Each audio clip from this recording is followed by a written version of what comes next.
Hello, everyone, and welcome to my lecture on debating Marxism and capitalism, presented by yours truly, Rodrigo Trujillo.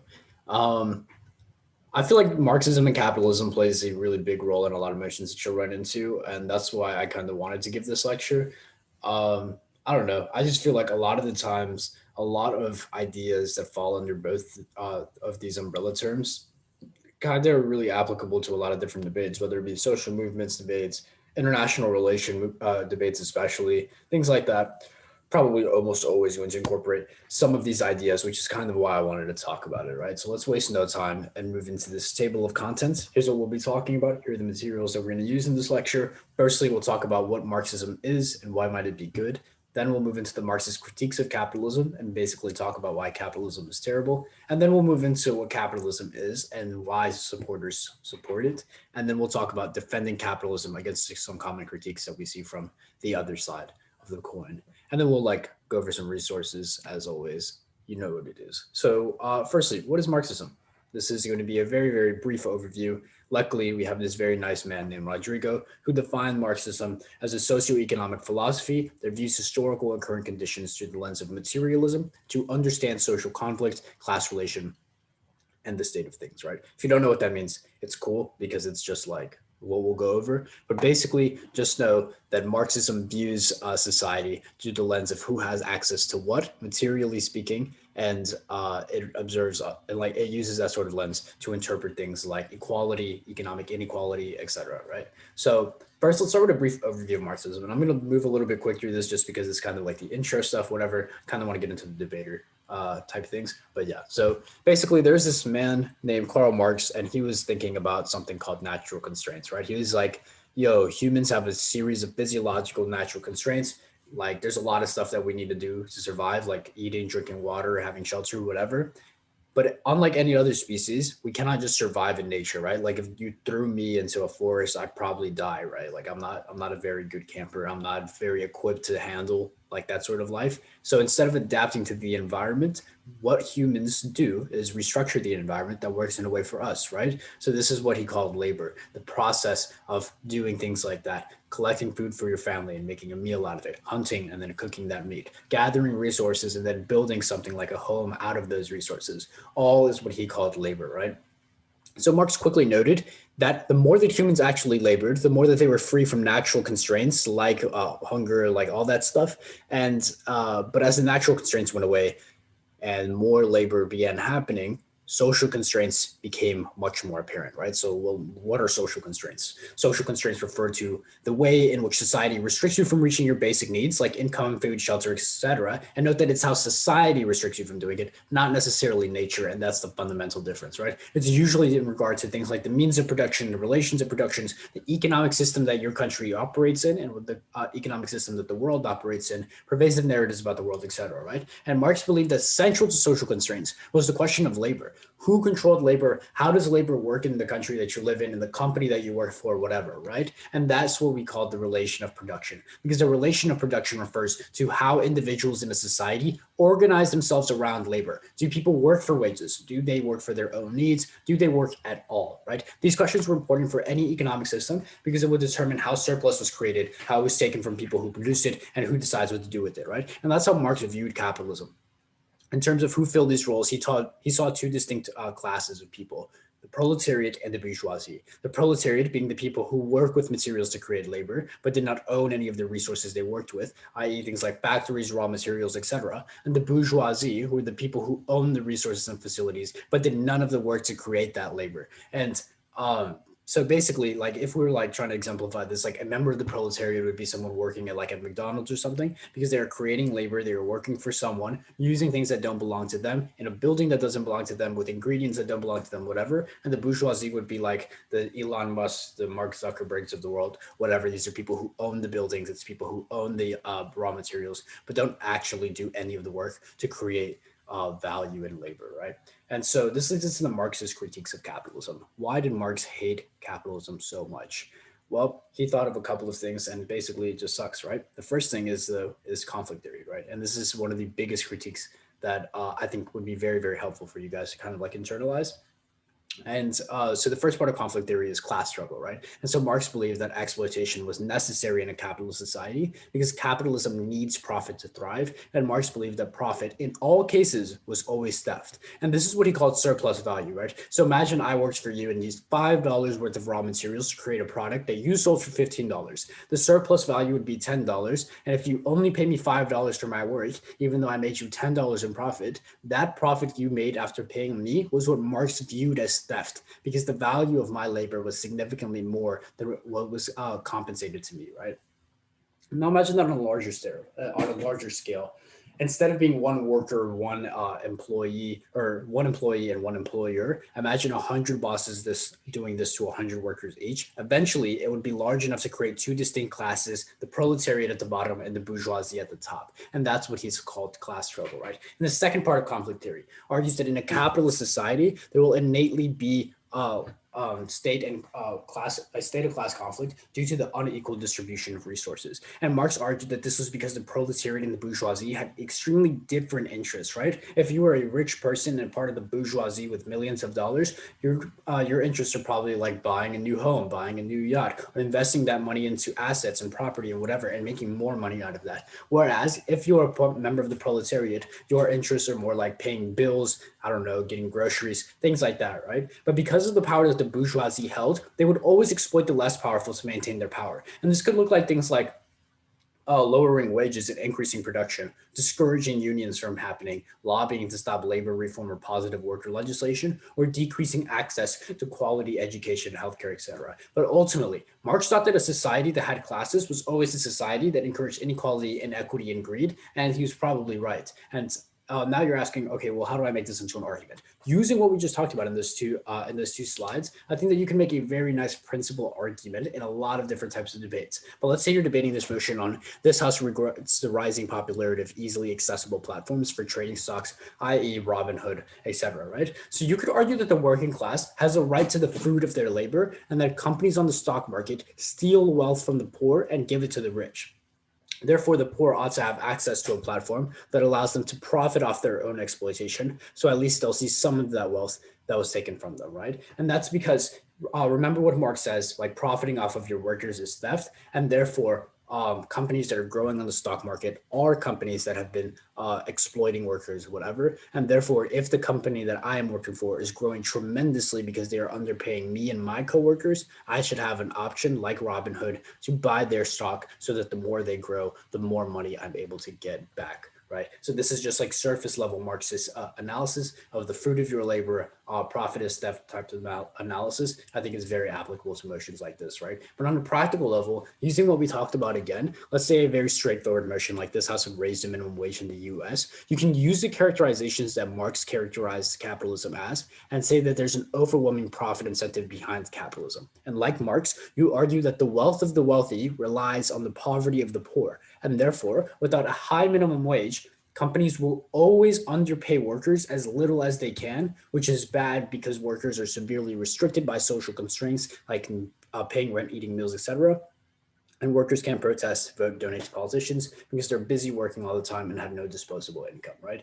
This is the best way to approach a practical motion like this by characterizing the incentives of companies in a capitalist society and why that necessarily always means that workers are going to get the short end of the stick, right? So now let's do like a quick drill sort of, right? Let's say you got this motion, they just dropped this motion on you about passing federal NIL laws for college athletes. So I want you to come up with a principal argument and a practical level argument using what we just talked about in conflict theory and Marxist critiques of capitalism, right? And a little bit of context for the motion. It's just federal NIL laws. It just means that college athletes can profit off of their own name, image, and likeness. So if their name is used in like an article or something, they can get paid for that. They can now like get their own sponsors from like Nike, whatever. They're currently not able to do that.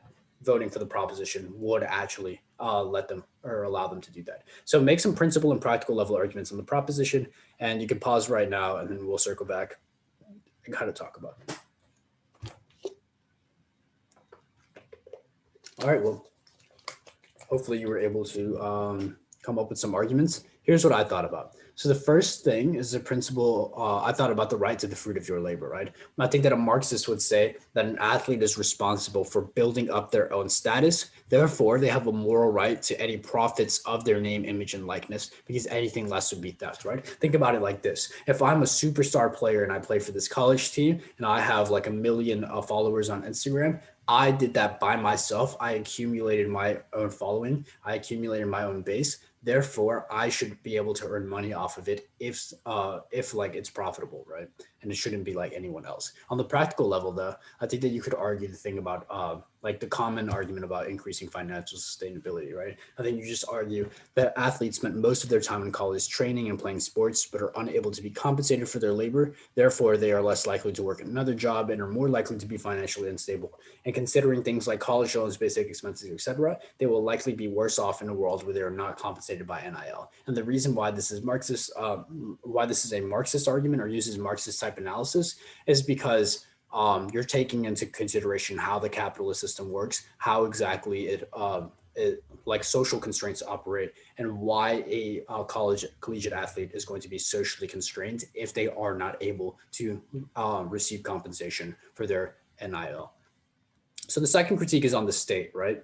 And Marx kind of disliked the state and democracy, and rightfully so, because he had a couple of things to say. So Marx opposed the state because of the same philosophy behind the like the conflict theory, right? He thought that the rich would always have a fair advantage in government, and Marx thought that there were three ways in which the bourgeoisie would disproportionately influence the state. Firstly, because the rich could influence politics through lobbying and buying out politicians. Secondly, the rich could enter politics more than a member of the proletariat could. You see that with like Trump, Bloomberg, whatever. Thirdly, the rich could turn politics into a game of money and advertising, which they always had an unfair advantage in. So he also thought that the state would always be incentivized to uphold the interests of the rich for three more reasons, right? This means that the state will always operate in the interest of the rich. They would care about the rich much more than any other group of people in a society. The first reason is because politicians needed to fund their campaigns and needed rich people to fund their campaigns, which is why you see like politicians like Joe Biden and Trump or whatever actually accept super PACs and large amounts of donations from companies, right? And also the second reason is just that the state has an interest in having like positive economic growth, and therefore they need the upper class to thrive in order to boost economic growth. Things like GDP, job growth, company growth, etc., are all reliant on benefiting the rich and the bourgeoisie. The third reason, though, is that the state wants to empower the bourgeoisie to prevent the proletariat revolution and government overthrow. Because think about it like this: if the entire proletariat, the entire working class, and everyone who's poor decided to band together and realize that capitalism was evil and the state was working against them, then they would likely try and overthrow the state. And therefore, because the government has an active incentive to prevent government overthrow, they were always going to support the bourgeoisie and ensure that the proletariat don't actually mobilize in that way, right? So how do you make this into an argument? In a straightforward motion like this, House believes that the state is morally legitimate. You just make that classic argument that we talked about how the state has an obligation to guarantee equal representation, but because it overrepresents the wealthy, it is extremely illegitimate, right? Then recite the reasons we covered earlier, including the analysis about why the state is nothing more than just a committee for managing the common affairs of the bourgeoisie. And this is like very, very good, because if you can prove that the state is like disproportionately influenced by the wealthy, then you can prove that it's extremely illegitimate, like morally, because it isn't representing anyone, right? In the less straightforward motion, though, let's say you're debating this motion about assuming it can be done peacefully. This house would replace all existing governments with a single global government. I think that your argument would be a little bit more complex about how it is significantly more difficult to buy out a global government, and you'd use the analysis about why the rich can always influence the state, and that the collective global poor has more power in a single government than they would under existing governments, right? And then thus curbing the influence of the wealthy and empowering the voices of the poor happens when you vote proposition on this motion, right? And then you add analysis here about the political incentives to appeal to the poor when there's such a large voter base in the world, et cetera, right? I feel like this is a good argument that relies on Marxist critiques and of the state and democracy in order to operate. So I feel like these are just some instances in which you'd be able to use it. The third critique is on dialectical materialism, right? This was the name of it, and basically dialectical materialism is just a historical view of society through the lens of material circumstances, things like who has access to wealth, food, sustainability, etc., right? And the core of dialectical materialism argues that your material state heavily influences all other aspects of life, including ideology, right? This is what Marx called the superstructure. Things like religion, political ideology, laws, culture, etc., were all results of economic determinism and the economic conditions you grew up in. If you were poor, you were more likely to be religious. If you were rich, you're more likely to be Republican. Things like that are all part of the superstructure, right? And so here's a nice little graph that can explain what the superstructure looks like. And basically, first start by looking at the base, right? The base is more dominant in every single circumstance. The base includes things like the means of production, factories, land, raw materials, etc., and the relations of production. Who owns those things? Who owns it? Are people proletariats? Are people lumpen proletariats? Like, how's the bourgeoisie play a role in this? Private property, etc. All these things are a part of the base. It is the determining economic circumstances that exist within a country, right? And so all of these things that are included within this box called base shapes and maintains things like laws, media, politics, education, right?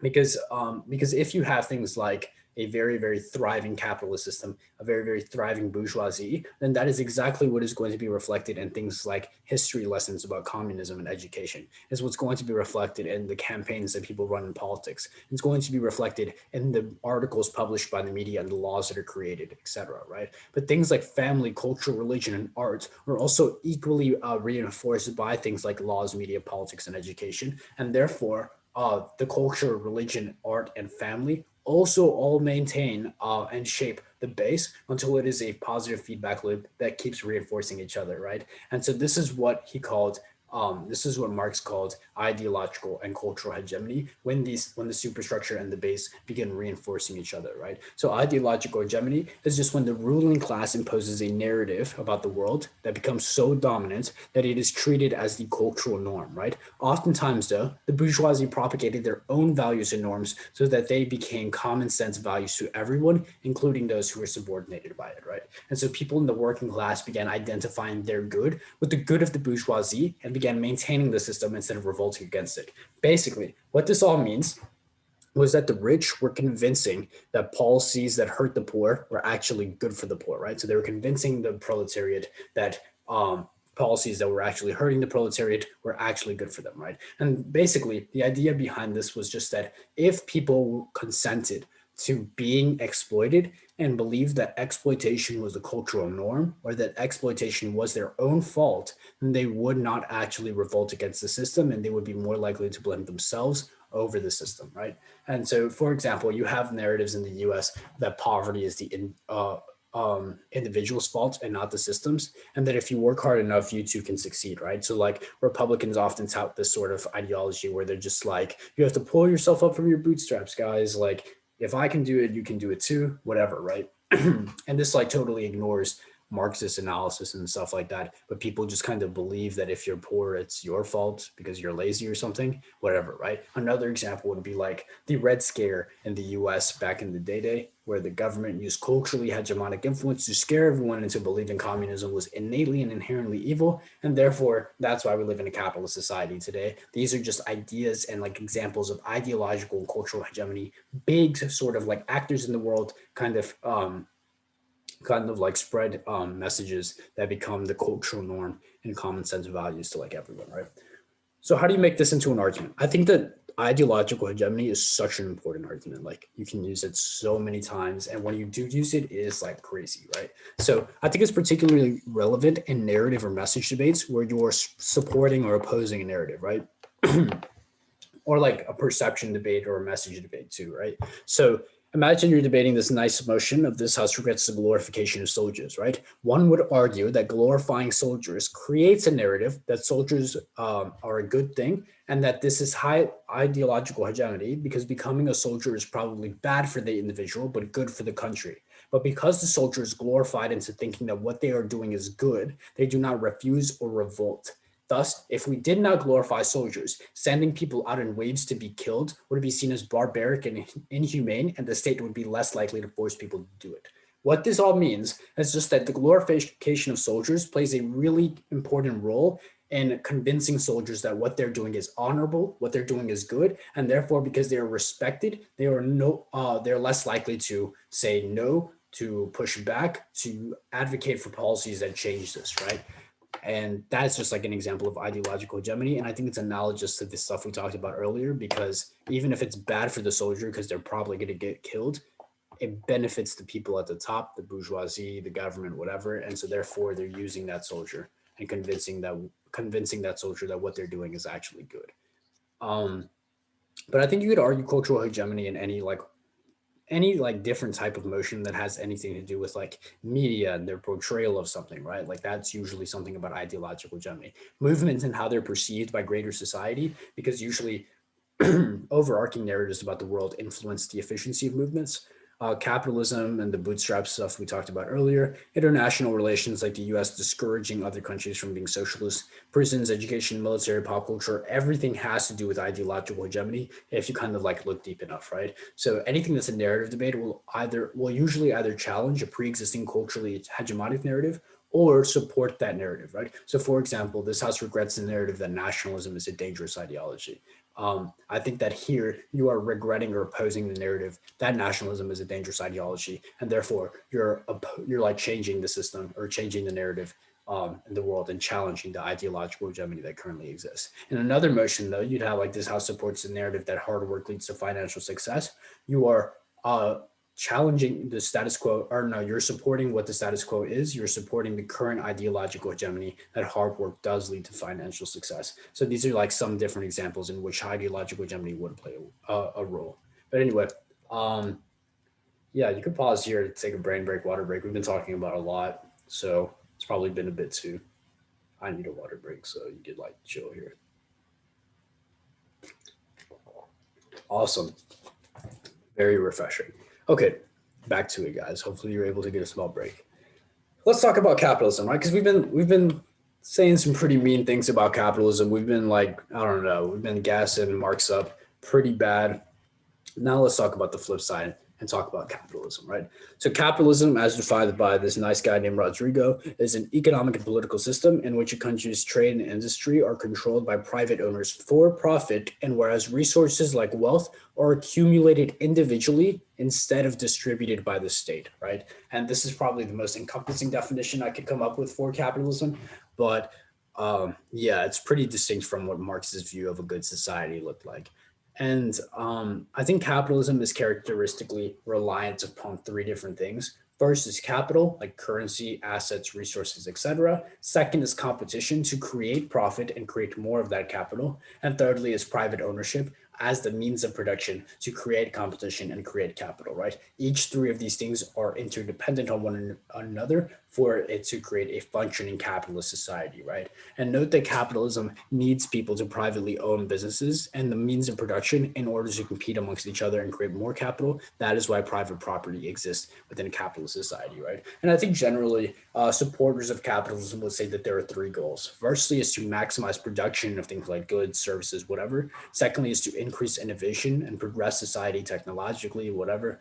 And then thirdly is to improve individual agency and freedoms, which is kind of like an abstract one, but we'll kind of like go uh, through them all one by one. So firstly, on more production, how exactly does capitalism reach more production? So capitalism creates more production by creating a supply and demand sort of market that's driven by profit, right? If there is a product and 10 people are willing to pay money for it, you as a business person have a profit incentive to create 10 of that product in order to satiate the demand, right? Production has increased in capitalist society.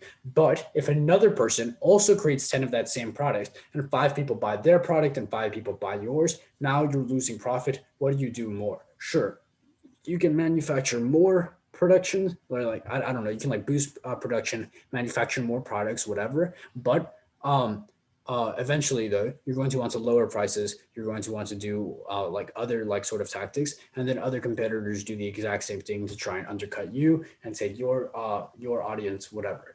The reason why this is good then is because more production leads to increased availability of products. It leads to a diverse array of products. It leads to cheaper prices if you're producing more of the same product. And that means that if your product is super important to everyday life, increasing availability and accessibility and affordability of it will lead to a higher quality of life for everyone on net, right? And this is generally a good thing. And I think that this is probably a smart argument and one of the better arguments that capitalists would make, right?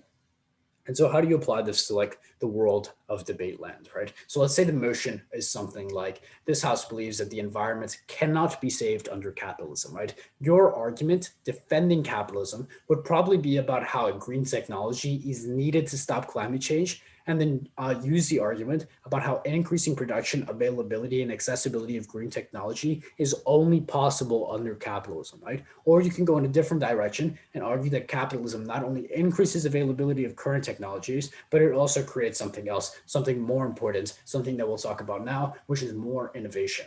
And more innovation happens in a couple of ways. It's the same way that creates production, and it's through competition and that profit incentive we talked about, right?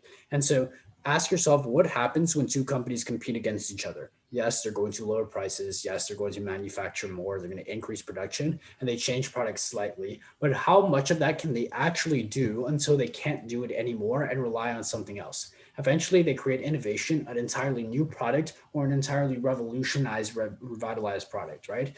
So, this pro capitalist argument suggests that innovation is maximized when there's a profit incentive to do so, and the impact is a higher quality of life, more efficient technology, et cetera, right? And so, in debate land, on that same motion, if this house believes that the environment cannot be saved under capitalism, you could take the approach that says capitalism is the only way to innovate the necessary technology to save the environment, right? And mechanize why that's the case. Why will get it done the fastest, warrants like the incentive, the direction of the global economy, etc., and say that that only happens under capitalism and any other system would not get it done fast enough or at all. Therefore, those are bad systems, right? The third and final positive argument for capitalism is individual agency, right? And it's kind of a weird argument, right? So you're probably thinking, how does capitalism actually do this, right? So you argue that capitalism is the only economic system that provides choice, and that communism, socialism, etc., all have far more limited autonomy because there's a lack of choice when talking about things like which product you're going to buy, where you want to buy that product from, how much of that you want to actually buy, where do you want to live at, so what job to work, etc. Right? Competition means that there's always another option to buy your product from or your service from. So if one company is bad, you can always go to another company, and that option does not exist in other systems where there's only one distributor, or it exists significantly less and is more restrictive in other systems. Therefore, capitalism best upholds choice as a principle, and that is a principal benefit that you can argue for capitalism, right? Next, let's talk about some critiques of capitalism and the defense against it, whatever, right? So Marx would probably be like, no, this is like the worst argument ever. Individual agency is not true in capitalism, right? Because the response to individual agency that Marx would say, in response to things like where to live, which product to buy, how many to buy, it all relies on your class and economic standing in a society, right? Like if I'm super, super poor, then Marx would say that this is a false choice as it only exists for the bourgeoisie and those that have enough financial freedom to make those decisions. If I'm super poor, I'm not going to be able to like consider my options on where to buy it from. I'm just going to go to like the cheapest distributor, right? So, for example, a wealthy person can't choose to buy from ethical corporation. Or wait, no, a wealthy person can choose to buy from wealthy corporations that don't use sweatshop labor, bad farming practices, etc. But someone with super severely restricted budgets can't make that choice because they don't have enough financial capital to do so, right? Next on the critique of production, right? Capitalism makes too much production, and that's the problem, right? Pro-capitalists are going to say that this is a good thing, but we're going to say that there's three general problems with capitalism making so much production, right? Firstly, it's bad for the environment, right? An environment gets devastated by air pollution, unethical resource gathering like deforestation and mining, ocean pollutions, more landfills, poor waste management, etc. Especially when there's more production, right? So if you're talking about that motion about like capitalism and the environment, you argue that the production of green technology and that innovation is bad, and it's especially bad for the environment. Secondly, though, is that it's bad for workers, right? Prioritizing production above all else in the name of profit means overworking employees and minimizing employee benefits and wages. You save money and use it to pay production costs instead, right? Which means the quality of life for your average workers goes down and the conditions for that worker go down also. Thirdly, though, production does not matter if people can't afford it, right? So availability and accessibility are really useless in the case that people are too poor to buy it. So if capitalism creates poverty, then that production is inaccessible by those people at the very, very bottom of the barrel, right? Next, let's talk about innovation, right? And this is probably where the most clash is going to happen if you're talking about around with capitalism. And ask yourself, does capitalism actually create innovation? The answer is probably no, right? And you're going to argue it's for three reasons, right? You'd say, firstly, because profit is not the only isolated motive. In fact, there's a whole lot more motives, namely utility, right? So just be like, this argument that capitalism creates innovation assumes that the profit incentive is the only reason why people want to innovate, but that's not true. If you look towards other examples, like vaccines historically have been manufactured, created, innovated because of things like utility, not necessarily profits. Like the polio vaccine, for example. It was created, it was innovated by this guy, and he did not put patents on it. He didn't put any intellectual property rights stuff on it. And therefore, he didn't make as much money as he could have, but he still saved a whole lot of people. Innovation still happened, right? Secondly, though, you'd say that capitalism overproduces stuff, but it does not innovate fundamental technologies. Think about things like the internet, satellite, etc. Right? That wasn't necessarily the private market that created those things. It was literally the public sector and the government that created that. So therefore, like socialist societies, communist societies, any other market will still probably create these fundamental technologies, right? And thirdly, you say that capitalism's emphasis on profit can actually work against innovation, right? So if I'm a capitalist and I'm a company in a capitalist system and I have, let's say, like a patent on some drugs or some technology, then I am discouraged from actually pursuing more innovation because I'm able to protect my innovation with the patent that I'm like sitting on right now, which means that if I want to make more money, it's in my best interest to just wait it out, whatever.